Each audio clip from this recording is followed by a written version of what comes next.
Hola, ¿qué tal amigas, amigos? ¿Cómo están ustedes? Aquí estamos en un programa más de ¿Qué propone? Y en esta ocasión nos acompaña Leonardo Carvajal, profesor, escritor, investigador. ¡Qué placer! Finalmente logramos hacer el programa. ¿Cómo está, profe? Bien, bien. ¿Cómo ve la situación?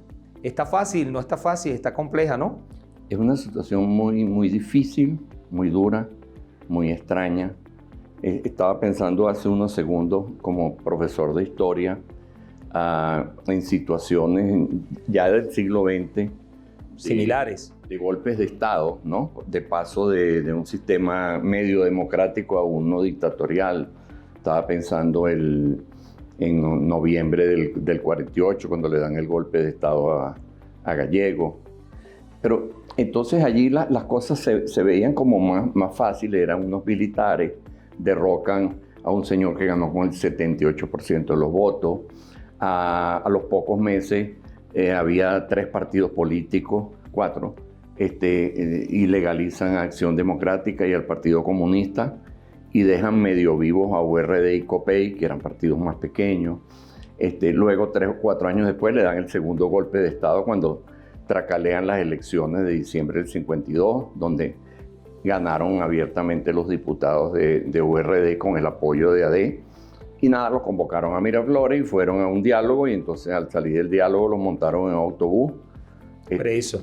No, al exilio. Al exilio, exacto. Al aeropuerto y fuera del país. O sea, todos así mancitos, no, quedó solo COPEI, que era un partido pequeñito.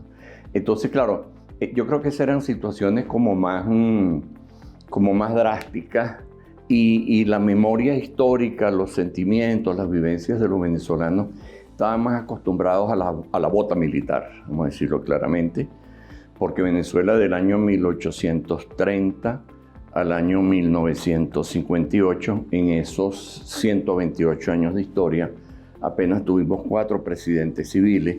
Uno, Vargas, duró año y piquito, o el otro, Gallego, no llegó al año, y otros 2 más anodinos, Juan Pablo Rojas Paul y Andueza Palacio, tuvieron un par de añitos. O sea, sumando todos los años de los civiles, fueron 5 o 6 años, y los años de los militares, 130 y pico. Entonces la gente estaba más acostumbrado a eso de ordeno y mando, usted se calla y aquí no hay libertad de nada, y en el campo tuyo, y que también es nuestro, de los medios de comunicación, estaba luego muy claro que había un señor llamado Vitelio Reyes que tenía el lápiz de los 2 colores, azul y rojo, y chequeaba los artículos en la tarde. Que no y que sí. Que iba y que no iba para el baile al día siguiente, etc. En cambio aquí, nosotros trabajosamente salimos de esa última dictadura y empezamos a construir un sistema democrático, que una de las cosas que tenía era la alternancia. O sea, por eso se peleó mucho en el siglo XIX contra el continuismo de Páez, de los Monagas, de Guzmán Blanco, después de Gómez, ni te cuento, y Pérez Jiménez. Entonces, cuando cada 5 años cambiábamos de presidente, y a veces salía uno peor que el otro, o a veces salía uno regular o uno medio bueno, pero por lo menos uno cada 5 años ejercía el derecho a decir, a este lo cambio. Y el pueblo lo hacía. Entonces, esa es una característica. Hubo unos primeros años muy violentos, la primera década, ¿no? Y entonces allí hubo mucha violencia, pero sobre todo entre las partes enfrentadas, que al final eran el ejército, la policía y grupos guerrilleros. Pero cuando Venezuela, digamos, entró a partir de los 70 en una onda de, bueno, aquí cabemos todos, aquí pueden entrar todas las ideologías, gánese cada quien sus espacios por la vía del voto, nosotros nos civilizamos. Profe, ¿hay un golpe de Estado en Venezuela? ¿Se dio un golpe de Estado en Venezuela? ¿Usted lo dice así sin problema? Yo tengo un libro que se llama 90 miradas sobre el chavismo, que lo escribí el año 18, y donde yo planteo que a partir del año 16 comenzaron a haber una serie de jugadas, de operaciones que realmente lesionaban... 2016. Sí, realmente lesionaban gravemente la democracia, cuando se impidió por a las malas, la realización de un referéndum revocatorio. ¿Y por qué eso es un golpe a la democracia? Porque sencillamente le quitaste al pueblo el derecho de decidir si quería que un gobernante o no siguieran Hubo varias cosas de ese tipo y después las ha seguido habiendo, varias. O sea, cuando perdieron la Asamblea Nacional, se llevaron, por ejemplo, algo también de los medios, se llevaron la emisora, o sea, La televisora de la Asamblea, o sea, a las malas, a lo macho, a lo sinvergüenza, a lo que tengo armas y me las llevo. O sea, ha habido muchas lesiones a las reglas de juego democráticas desde el 16 para acá. Pero tú sabes que yo pertenecía al grupo de observación electoral. Exacto. Sí. Yo acepté esa invitación que me hizo Vicente Díaz el año 2006. Me invitó a ir a Brasil a ver la segunda vuelta de Lula como observador. Y a la vuelta me dijo que quería que nosotros observáramos. Y bueno, decidimos echarle pichón. En un mes nos preparamos. Y yo dirigí esa operación en los primeros 2, 3 años. Luego la dejé porque yo soy del lado humanista y teníamos muchos profesores expertos en computación, en ingenieros, entonces que lo dirigían ellos, el equipo de la UCB, ¿no? Y entonces ya hace bastantes años que no lo hago. Pero lo que yo te puedo decir es que como observadores electorales, nosotros nunca descubrimos, detectamos o hablamos de un fraude. Hablamos de ventajismo en la campaña electoral, de abusos electorales. Hablamos de esa cosa, esta mesa no me la cerraron a las 6, sino a las 9 para traer a 50 tipos en un autobús. Pero cuando tú contabilizabas eso y cuantificabas, era pequeño. Porque 50 tipos de más en un centro electoral que tiene 5 mesas, o sea, de repente ese era el 1, el 2%. Y eso no afectaba al gran, digamos, resultado nacional. Pero que te cambien las cifras grandes, yo no sé.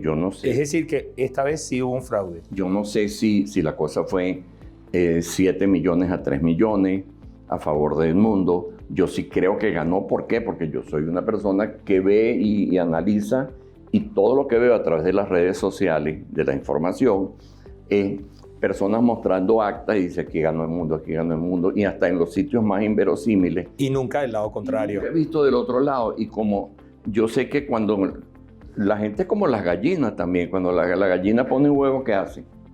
Cacarea. O sea, cuando tú ganas, cacareas tu ganancia. Y entonces las mismas actas que tienen los testigos de oposición la tienen los chavistas y nunca la han cacareado. Ya, pero usted decía que ya vamos a tener que ir a la pausa, pero usted decía, nosotros observamos, siempre hablamos de ventajismo, nunca hablamos de fraude, pero en este momento sí estamos en presencia de un fraude, sí hubo un fraude. Yo, Leonardo Carvajal, yo no lo puedo, digamos, certificar porque yo soy un ciudadano, ¿no? Pero no tiene los elementos. Pero yo sí creo, no, yo no juego en eso a estas alturas, no, yo sí creo que hubo por primera vez en la veintena de elecciones un fraude. O sea, eso significa, me alteraste los números gruesos. Es que hay montones de indicios, como dicen los abogados, cuando tú tienes pluralidad de indicios concordantes, así dicen ellos.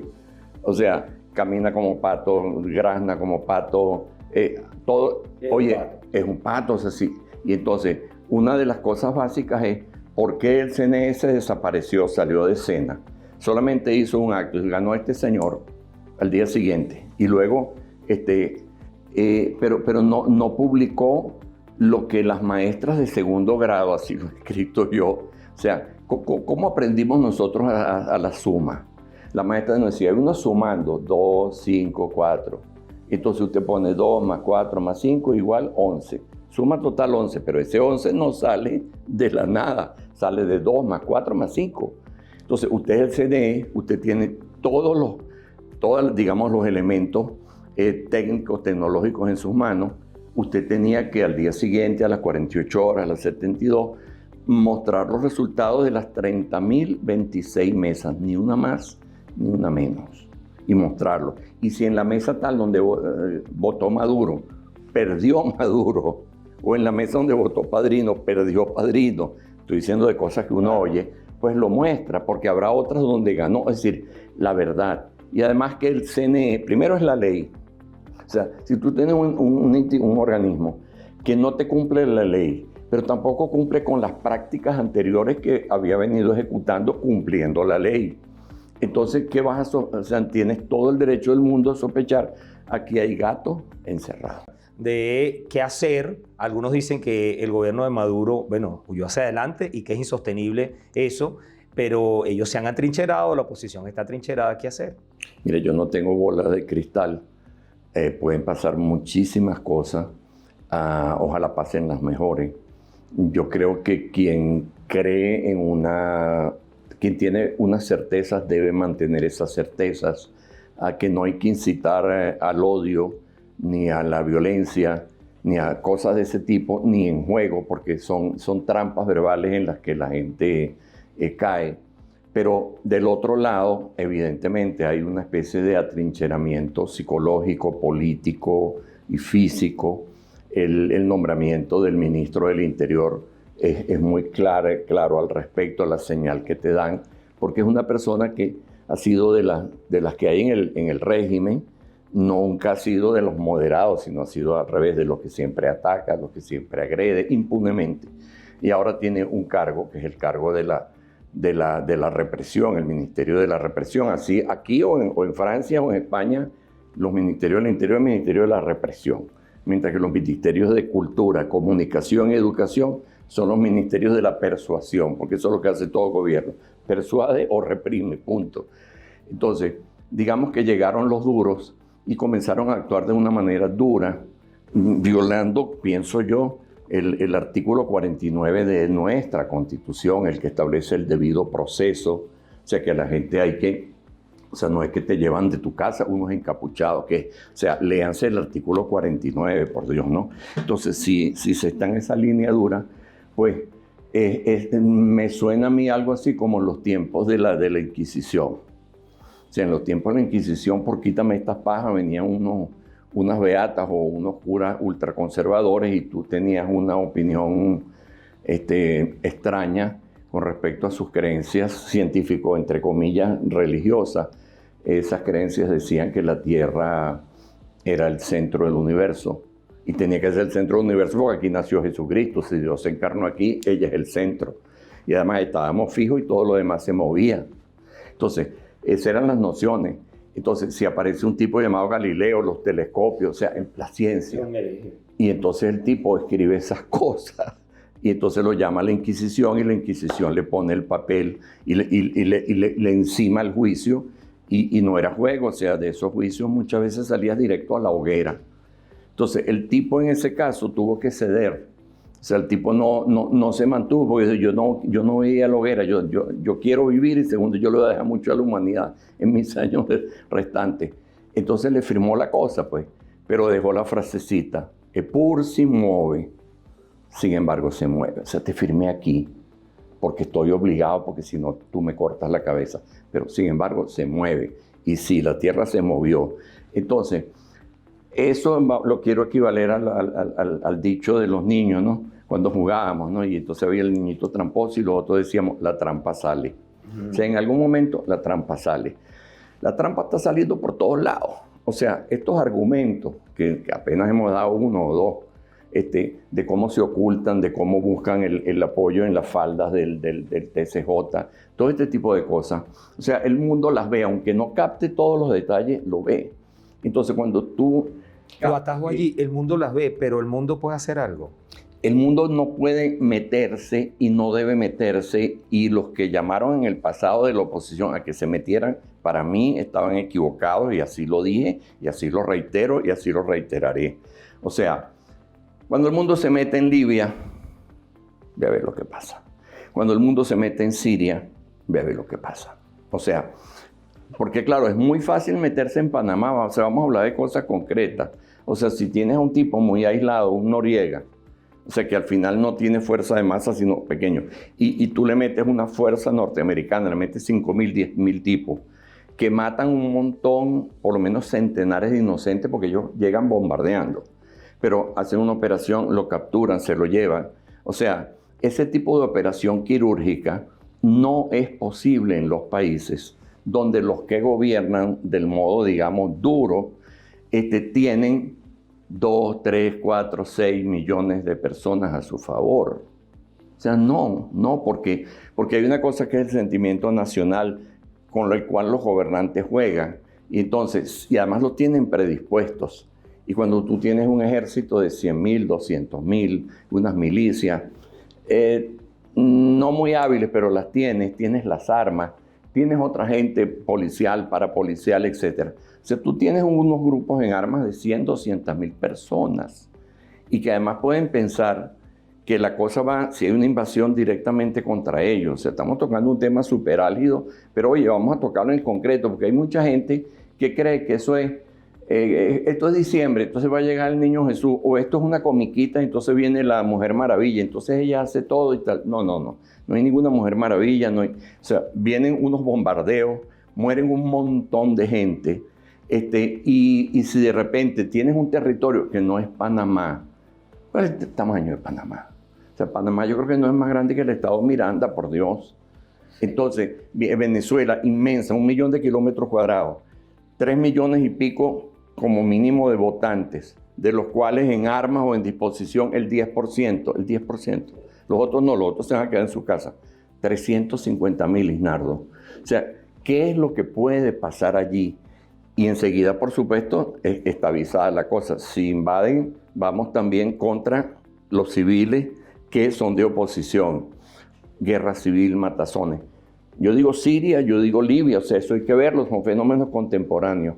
Entonces, por ahí no debe ser la cosa, por ahí no va a poder ser la cosa, y esos países, además, con el mundo incendiándose en varios lados, no van a intentar ese tipo de operación en Venezuela. La cosa es por donde dice Enrique Capriles, que dice que hay que conversar, que hay que negociar urgentemente. Hay varios que lo dicen. Mi rector, Arturo Peraza, días atrás tuvo, digamos, mucha gente entró en polémica, y lo cual está bien, en polémica entraron en insultos, lo cual no está bien, porque me parece que hay que discutamos los argumentos, ¿no? Él sostiene, y yo creo eso, que desde antes de las elecciones, desde hace meses, tuvo que haber por lo menos esfuerzos visibles. Eso es la política no es algo que se hace. Pero no pasó, profe. O sea, eso debió haber pasado, no pasó. No pasó. Y ahora va a tener que pasar. O sea, yo creo que la política de extender la mano, decir, busquemos una mesa, sentémonos con, por supuesto, vis a vis, el que manda en un país de una manera muy dura y el que está sometido, no funciona. O sea, tienes que tener...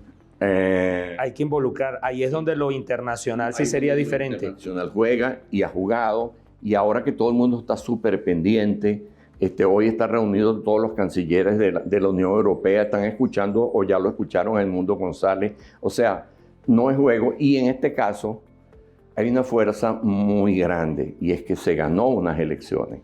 Aquella cosa tonta de ilusión infantil de que un señor en una plaza, Guaidó, se autoproclamó. O sea, son dos cosas absolutamente diferentes. Y lo que pasa es que la gente se ilusionó porque dijo, a la hora lo llamó Trump y le dijo, tú eres. Pues mira, no importa lo que diga Trump, porque eso no tiene base, porque así no salen presidentes. Aquí sí hay una base porque aquí la gente votó. 12 millones de venezolanos. Aquí todos los que hemos mostrado actas por los medios, todos dicen ganó el mundo y ganó claramente 3-1. Entonces, ustedes no muestran nada, estamos clarísimos, ¿no? ¿Ve la posibilidad de implosión dentro del chavismo? Hay gente que dice que hay un descontento silencioso dentro de la Fuerza Armada Nacional y que como todavía se está en el periodo presidencial que corresponde a Maduro, no ha pasado nada, pero que enero es otra cosa. Seguramente ha habido y hay y habrá fracciones, divisiones, porque es el mundo de la política, y el mundo de la política es el mundo de las ambiciones, y yo creo que soy mejor que y además de las expectativas no cumplidas. Y además también el mundo de la conciencia, porque el mundo de los políticos es un mundo de intereses, sí, y muchos sinvergüenzuras, etcétera, pero también hay conciencia y hay algunos ideales. Y yo creo que en ese tejido, digamos, de 3 millones de personas, yo lo ubico por allí, hay montones de gente que por dentro tiene la conciencia carcomida y está en un rollo. ¿Cómo va a reventar eso? No lo sé. Desde el punto de vista nuestro, es bueno que un gobierno tan férreo, tan duro, se resquebraje, se agriete, por supuesto que sí. Pero yo también quisiera poner la pelota en nuestro tejado y decir, y del lado nuestro, o sea, pensemos, por Dios, yo como educador de verdad, Nardo, lo digo, yo no quiero incordiar a quienes están liderando. Yo sé que hay una enorme esperanza, y la esperanza es un factor demasiado importante en esto, en política, pero una cosa es tener esperanza en el liderazgo actual, que en este caso es María Corina Machado, que se lo ganó además. Y otra cosa es idolatrar. Cuando tú idolatras, tú crees que eso es pura santidad, puro chévere, es la mujer más importante de toda la historia, no se equivoca, todo lo tiene claro. Y yo como profesor de historia tengo mis dudas porque yo sí conocí a María Corina el año 2002, 2003. A nosotros ella nos pidió que la introdujéramos en la Coordinadora Democrática, lo hicimos, trabajamos juntos en muchas cosas. Luego en el año 2005, cuando ella llamó a la abstención de una manera sistemática, dijimos, ese no es el camino. O sea, ahí hemos tenido... Claro, se ha equivocado como todo. Se ha equivocado, de manera que no es infalible. ¿Usted cree que ella debería hacer lo que usted dice, que ella debería dar el paso al frente y decir, señores del gobierno, vamos a hablar, buscar la gente para que se hable? Sí. Buscar intermediarios. Aquí tiene que haber también... mira, el mundo empresarial quiere jugar en el medio, ¿sí o no? El mundo religioso, aunque tiene una... Bueno, el señor Berlutini de la Bolsa de Valores de Caracas también dio unas declaraciones que generaron polémica. Claro, son polémicas, pero eso te digo, o sea, está clarísimo que ellos desde hace montones de años, no el 2002, que su presidente se encaramó en Miraflores y puso la torta, sino desde varios años después han jugado una política de moderación de centro. Por eso digo, algunos un poco más de centro, otros un poco más para aquí, para allá, pero sí es un sector demasiado importante. Y para cualquier reconstrucción del país lo necesita cualquier gobierno. El mundo religioso también puede hacerlo, el mundo académico. O sea, yo creo que hay que buscar por allí y en alianza con mediadores internacionales hacia allá. Pero ojo, eso implica también que María Corina Machado, que es la líder en este momento fundamental, tiene que mirar al mundo opositor. Y está bien, hay unos tipos súper piratas, súper mediocres. O sea, unos tipos que no merecen, está bien, no los convoque. Pero hay otro montón de gente y que no necesariamente a veces son líderes de partido político, que debería, digamos, establecer como bueno, en el año 57 se estableció una junta patriótica. O sea, no, hay que ampliar ese abanico. No pongamos todos los huevos en una sola canasta, o sea, que no sea una sola persona, que además ante esta coyuntura yo creo que como profesor de historia te digo es de las más enredadas, de las más confusas de toda nuestra historia. Entonces, una sola persona de 57 años que no ha encarado eso y que ha tenido muchas veces, y también lo debo decir, piénsenlo, de repente tiene posturas negacionistas sobre lo que es la política. Entonces eso, mira, me aterra. Porque cuando alguien dice, esta lucha no es política, sino es espiritual, y ella lo ha dicho muchas veces, yo respiro hondo, porque esta lucha es política y archipolítica y complejísimamente política. Y entonces si hay gente que te saca la conclusión de que la cosa es espiritual y entonces está el bien y el mal, eso es maniqueísmo. Y segundo lugar, eso algunos pueden pensar que se resuelve rezando rosarios. Pues no, ora pro nobis y todo lo que tú quieras, pero a Dios rogando y con el mazo dando. Y el mazo dando, uno lo tiene y es un mazo de verdad y no da. Y eso es política de la dura. Entonces hay que jugar política. Cuando tú me dices, ¿qué grietas tiene el gobierno? Estamos haciendo política. ¿Qué grietas tenemos nosotros? ¿Qué fortalezas tenemos? Pero que hay que digamos, robustecer. Yo digo, hágase algún comando de ese tipo pensando en la Junta Patriótica. Por ejemplo, vi un comunicado de 200 y pico de tipos de izquierda. O sea, sé que el Partido Comunista, el auténtico, está en contra de Redes, el otro. Los han llamado, o sea, o es que ellos están de gratis, o sea, es que ellos no cuentan. Ese es el tipo de cosas muy concretas que hay que hacer. Una política de amplitud. Yo me imagino un Carlos Andrés Pérez. Y sin asco. ¿Ah? Y sin asco. Y sin asco. O sea, a comunicadores, hay montones de comunicadores que fueron chavistas y siguen siendo chavistas, pero no son maduristas. Entonces, sin asco, o sea, todo eso, porque si tú dices, yo voy a hacer un gobierno de unidad nacional, y yo voy a reconstruir a Venezuela, es que los vas a aislar. O sea, pero ¿en qué cabeza cabría que los aislaras siendo opositores para entonces tener que enfrentarte con todo lo que quede del madurismo, con todas las palancas de poder que tienen, porque no las vas a cambiar de la noche a la mañana, más un montón de gente de oposición con la cual tú no quisiste jugar?